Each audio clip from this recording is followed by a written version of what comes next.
내 마음이 편하다면 남들이 내는 평가를 신경 쓰지 않기로 했다. 이미 인생의 대부분을 지나치게 타인의 눈치를 보고 부서진 자존감을 회복하는데 할애하며 살아왔기 때문에 남은 인생은 더는 그렇게 살고 싶지 않다. 이제는 착한 사람도 인기 있는 사람도 되고 싶지 않다. 그보다는 내 기준에서 더 행복하고 편안한 삶을 사는 것에 에너지를 집중하고 싶다. 만나야 하는 사람보다 만나고 싶은 사람을 한 번 더 보며 살고 싶다.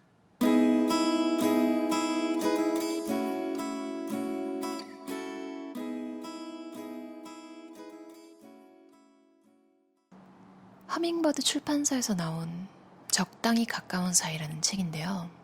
작가 이름이 작가 예명이겠죠? 이 되게 특이해요. 댄싱 스네일이라고. 그림도 그리셨어요. 이 작가 설명이 너무 공감이 가서 한번 읽어볼게요. 그리고 쓰는 사람 만나는 거 좋은데 싫고 관심 받는 거 싫은데 좋은 샤이 관종. 저도 좀 이런 스타일이라서 공감이 많이 갔어요.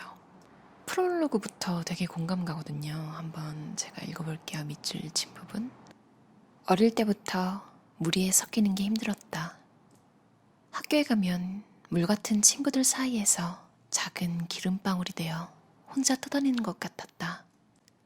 어른이 되면 인간관계가 저절로 쉬워지는 줄 알았는데 웬걸 신경 쓰고 알아야 할 게 더 늘어날 뿐 쉬워지지 않는다. 문자를 주고받을 때 마지막 인사를 어느 타이밍에 끊어야 될까? 업무 이야기를 하다가 이모티콘을 보내도 되는 걸까? 1, 2년에 한 번 연락하는 친구의 결혼식에 가야 할까? 부조금은 얼마가 적당할까? 같은 고민이 새로 생겼다. 이런저런 일에 치여 지쳐있을 때 특히 사람이 더 싫어져 일주일 정도는 사람과 아예 말을 하고 싶지가 않다. 관계 에너지가 소진되었다는 신호다. 인간관계 디톡스가 절실한 때다. 하지만 그렇게 사람을 힘들어하면서도 오직 인간관계에서만 얻을 수 있는 만족감을 늘 갈구한다. 그래서 사람을 만날 때 지치지 않고 내 생활과의 균형을 유지하기 위해 나에게 맞는 인간관계 대처법을 몇 가지 지키고 있다. 작년부터 이어오고 있는 규칙 중 하나는 싫은 사람을 의무감으로 만나지 않는 것이다. 쉽게 들리지만 막상 하려고 하면 고려할 게 많다. 어느 정도 싫은 사람까지 선을 그을지 어디까지가 의무감인지 기준을 찾는 게 외로 어렵다. 그럴수록 내 마음에 최대한 귀 기울이려 한다. 스트레스 받는 상황을 받아들이고 난 뒤 해소법을 찾는 것보다 애초에 싫어하는 것을 하지 않으려고 노력하는 게 마음을 편안하게 하는데 훨씬 효과적이라는 것을 깨달았다.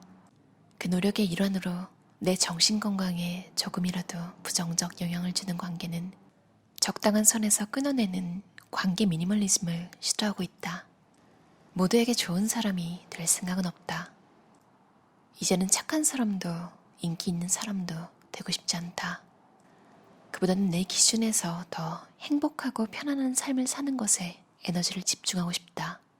하고 싶은 일, 만나고 싶은 사람, 쓰고 싶은 글, 그리고 싶은 그림을 더 중시하면서 해야 하는 일, 만나야 하는 사람, 써야 하는 글, 그려야 하는 그림에 들이는 시간을 최소화하는 게 나에게 더 맞는 삶인 것 같다.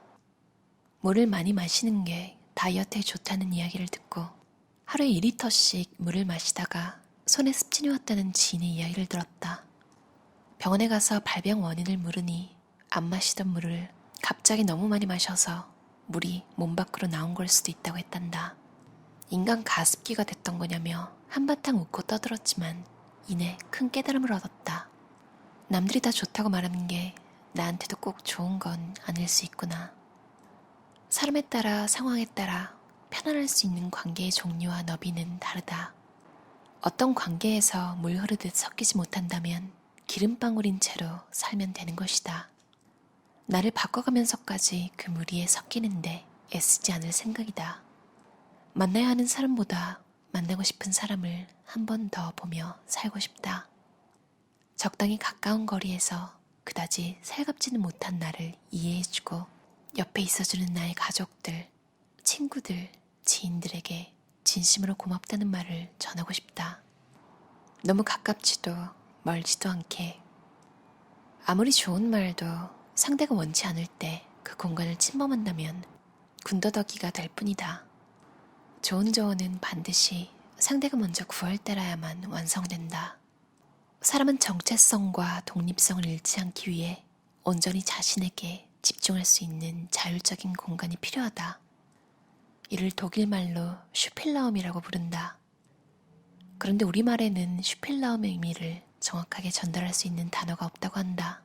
개념이 없다면 그 개념에 해당하는 현상도 존재하지 않는다. 그래서일까?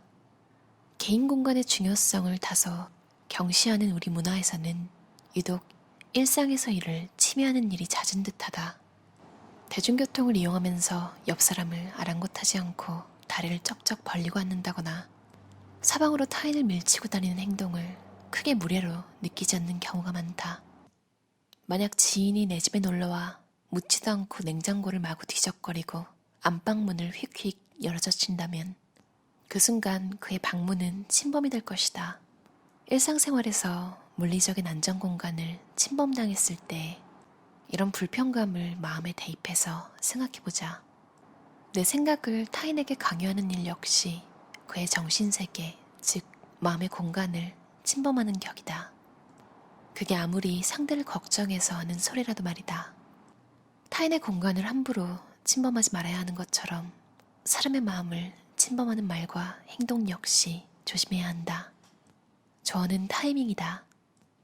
상대가 먼저 요청하지 않았다면 아무리 피가 되고 살이 되는 인생의 진리일지언정 말해주지 않아도 괜찮다. 누군가에 대한 마음이 헷갈릴 때 내 마음을 알 수 있는 가장 확실한 방법은 상대의 사소한 제안이 귀찮은지 아닌지 귀차니즘 측정기를 마음에 갖다 대고 가만히 귀 기울여 보는 것이다. 선택과 집중이 무엇보다 중요한 세상이다. 하물며 설레지 않으면 버리라고도 하지 않나. 그러니 지지부진한 관계를 열어두고 우물쭈물하기보다는 인간관계 미니멀리스트가 되는 편이 더 낫지 않을까? 혹시 휴대폰에 답장하기 귀찮은 메시지가 켜켜이 쌓여있진 않은가? 그렇다면 그 메시지를 보낸 사람부터 관계 재정리를 시작해보기를 적극 추천한다. 나는 부끄러움이 많지만 약간의 지속적인 관심은 꼭 필요한 이를테면 소심한 관심종자다. 그래서 종종 인사이더들이 부러울 때가 있지만 그렇다고 너무 튀거나 나서고 싶진 않다. 누군가 먼저 관심을 주길 은근히 바라면서도 그 관심이 훅 들어오면 이내 부담스러워서 피하고 싶기 때문이다. 더 얄궂은 점은 오히려 나에게 무뚝뚝한 사람을 만나면 괜히 먼저 다가가서 보이지 않는 경계를 흐트러 놓고 싶은 충동이 들기도 한다는 것이다. 나뿐만이 아니라 대부분의 사람들은 대상이나 상황에 따라 태도가 수시로 바뀐다. 이는 두 사람 이상이 모이면 반드시 관계에 흐름이 생기기 때문이다. 우리는 일생에 걸쳐 타인의 과도한 관심과 무관심 사이에서 관계의 균형을 찾기 위한 여정을 반복한다. 그 과정이 언제나 즐겁기만 할 순 없다. 하지만 그로 인해 우리의 삶이 더 다채롭고 의미 있어진다는 것은 부정할 수 없는 사실이지 않을까? 누군가 나를 밀어내면 다가가고 싶고 다가오면 밀어내고 싶은 심리는 전혀 이상할 게 없다. 인사이더나 아웃사이더 어느 한쪽에 속하려 하거나 스스로를 규정짓는 대신 나를 둘러싼 여러 관계 속에서 좀 더 자유롭게 유영하며 살아도 괜찮다. 가끔 친구 추천, N년 전 오늘의 추억 같은 SNS 기능이 디지털 시대와 빅데이터의 폐해처럼 느껴질 때가 있다. 옛 추억에 가슴이 몽글몽글해지기도 하지만 예기치 않은 시점에 내 하루에 나타나 원치 않는 기억을 떠오르게 하기도 하니까 한없이 가볍게만 느껴지다가도 막상 끊으려 하면 절대 쉽게 끊을 수 없는 디지털 안의 관계. 얼마만큼 무거워야 할까? 얼마만큼 가벼워야 할까? 어떻게 해야 잘 저장하고 잘 정리하는 걸까? 차단 버튼을 누르면 정말 끝나기는 하는 걸까? 마음을 줬던 인연들의 신경이 쓰이는 것. 당연한 일이란 걸 알지만 여전히 괜찮아지지 않는 기억도 있다. 잘 잊을 권리, 잘 잊힐 권리가 절실한 요즘이다. 다시 안 볼 사람에게는 비난의 에너지를 아끼자. 비난은 자신의 욕구를 가장 비참하게 표현하는 방법이다. 너무너무 공감이 가요. 진짜 챕터 하나하나 전부 다. 특히 그림이랑 같이 보면 더 와닿거든요. 남들이 다 좋다고 한다고 나한테도 좋은 건 아니다. 그쵸. 분명히 어느 시점에는 좋아 보이는 것들을 시도해야 되는 시기가 있긴 한 것 같거든요. 왜냐면 인생이 유한하잖아요. 근데 신기한 게 음식이 당기는 것도 몸에서 필요한 게 당긴다고 하잖아요. 나한테 좋은 건 남이 굳이 말을 하지 않아도 내가 이미 끌려 있는 것 같아요. 남들이 좋다고 한다고 무작정 따를 필요는 없는 것 같아요. 뭐 이렇게 소개해주는 정도까지는 되겠지만 그걸 판단하고 그걸 실제로 행했을 때 그 상대방, 추천한 사람은 책임지지 않는다는 걸 항상 잊지 않고 있어야 하는 것 같아요. 그래서 저도 인싸랑 아싸 얘기하는 거 좀 피하는 편이거든요. 왜냐면 어느 한쪽에 저를 규정할 수는 없거든요. 왜냐면 만나는 사람에 따라 달라지더라고요. 그래서 뭔가 자기를 규정할 수 있다는 게 어떻게 보면 그런 분들이 좀 부러웠어요. 아, 그렇게까지 본인이라는 사람에 대해서 확신이 있구나. 나는 어떤 사람이야. 저는 아직도 잘 모르겠거든요. 소심하다기엔 어렸을 때부터 전 저한테 필요한 거에 대해서 미루거나 창피해하지 않았어요. 뭐 버스를 타야 하는데 모른다. 그냥 바로 물어봤어요. 아무나 잡고. 그리고 막 버스비를 아기 때죠. 10대 이전입니다. 버스비를 잃어버리거나 그러면 그냥 그것도 아무나 잡고 돈 좀 빌려주세요. 이렇게 해서 버스 타고 집에 가고 그랬어요. 물론 그 가게 주인분한테 다시 돌아가서 갚은 적도 있고요. 어떤 때는 제가 오락실에서, 이것도 10대 이전입니다. 오락실에서 오락을 막 하는데 제 지갑을 도둑 맞은 거예요. 크로스백을 메고 있었는데 근데 집에 가야 되는데 집에 갈 차비가 없는 거예요. 그래서 막 벤치에 앉아서 울고 있었는데 어떤 할아버지가 왜 우냐고, 그래서 얘기를 했더니 1,000원을 주시더라고요. 그래서 너무너무 감사하면서 그걸로 버스 타고 집에 갔어요. 천성이 소심하거나 뭐 이런 건 아닌 것 같아요.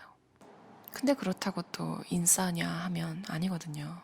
저는 어느 쪽으로도 규정하기 힘들고 그냥 이런 거 생각하는 자체를 피곤해하는 사람, 그건 맞는 것 같아요. 그리고 제가 마지막에 읽었던 챕터 잘 잊을 권리, 잘 잊힐 권리. 여러분, 싸이월드가 5월 달에 다시 나온다고 합니다. 데이터가 그대로 있다고 들었어요. 도토리도 다 환불이 된다고 하네요. 아무튼 참 맞아요. SNS 인간관계라는 게 이제는 이것 때문에 한 번 보고 말 사람들도 뭔가 그냥 느슨하게 연결이 계속 되잖아요. 그게 좋은 경우도 있고 나쁜 경우도 있는데 대부분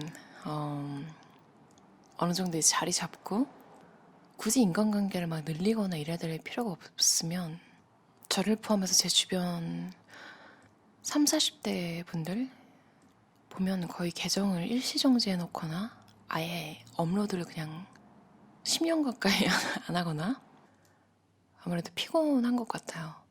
신경 쓸 게 그거 외에도 많잖아요. 댄싱 스네일 작가님의 적당히 가까운 사이. 우정이란 무엇인가에 나오는 단락 짧게 읽고 끝낼게요. 우정의 깊이가 꼭 흘려보낸 시간과 비례하는 것 같지는 않다. 옛 친구든 새 친구든 관계에 들인 시간, 함께 보낸 세월에 너무 연연하지 않기로 했다. 어떤 관계를 더 소중히 여길 것인지는 개인이 선택할 문제일 뿐이다. 되도록이면 즐거움을 온전히 공유할 수 있는 사람들을 더 많이 만나며 살고 싶다. 한 번 사는 짧은 인생이니까